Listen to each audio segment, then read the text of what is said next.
Association. I'm also a former Robben Island political prisoner.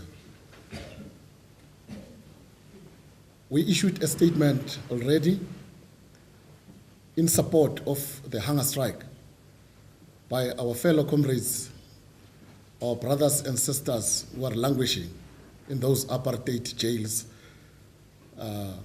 in Israel.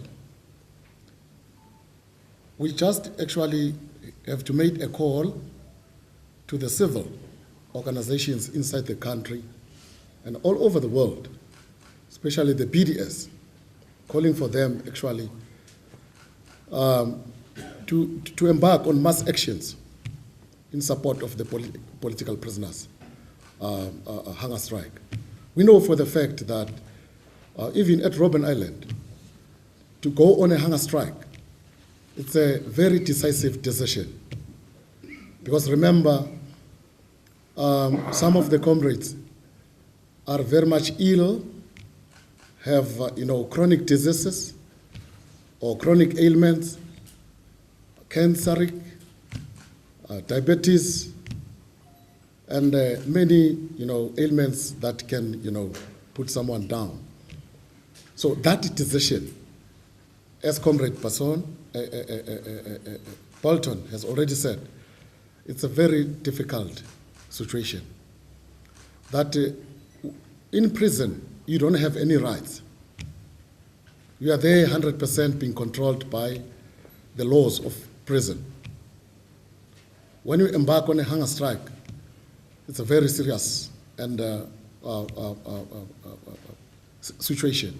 So to us, because of the political education that we had, we became resilient and very strong, and took a decision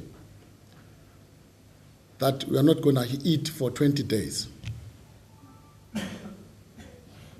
And it is very much health hazard, because some of the comrades are very ill. If you go in the middle of the hunger strike, about almost 10 days, then the bodies start now to lose carbohydrates and some other elements. But now we are saying to the comrades in the Palestinian prisons, because of their resilience and political education and a just cause that they are fighting, we are with them spiritually, and on an everyday basis, we pledge our support that they should continue with the hunger strike, even if it is very much difficult. Because the hunger strike, it is the last resort of fighting in prison. You exhaust all the channels of communications, democratic processes. But if they refuse you a right to learn, a right to read a book, a right to have a visit, a right to have an exercise outside, a right, to have contact with the families. Those are basic human rights that no one else should be denied. Now we call on the Israeli prison authorities to go back actually to implement the Geneva Convention about the prisoners of war. There's a convention internationally which was administered by the International Red Cross and the International Defense Aid Fund. These are the rights of all the prisoners of war worldwide. And we are also saying that the political prisoners in Palestine are also prisoners of conscience.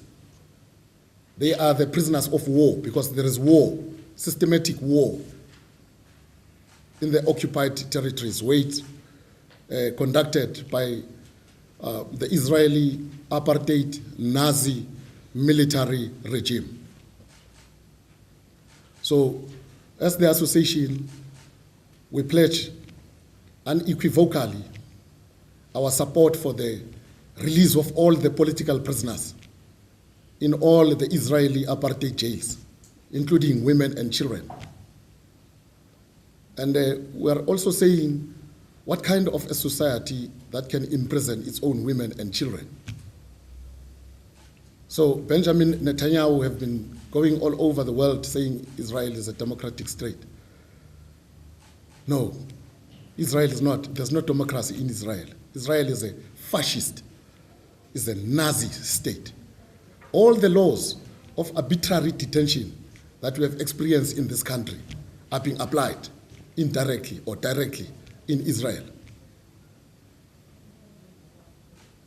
So we call upon all the democratic forces inside and outside the country to rally around in support of the release of the political prisoners. We call on all our comrades led by Marwan Barghouti, a revolutionary and an icon, a freedom fighter, that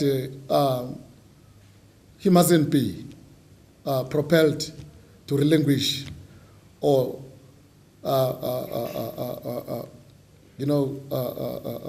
hunger strike, but we are saying they should go forward and fight for those basic human rights, because it is the only weapon that they can use, the Israel apartheid regime can listen to.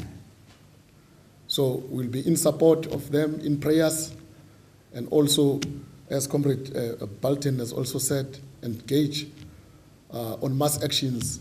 One of them, it is to go to the Israeli embassy to picket, because they are not treating people humanly.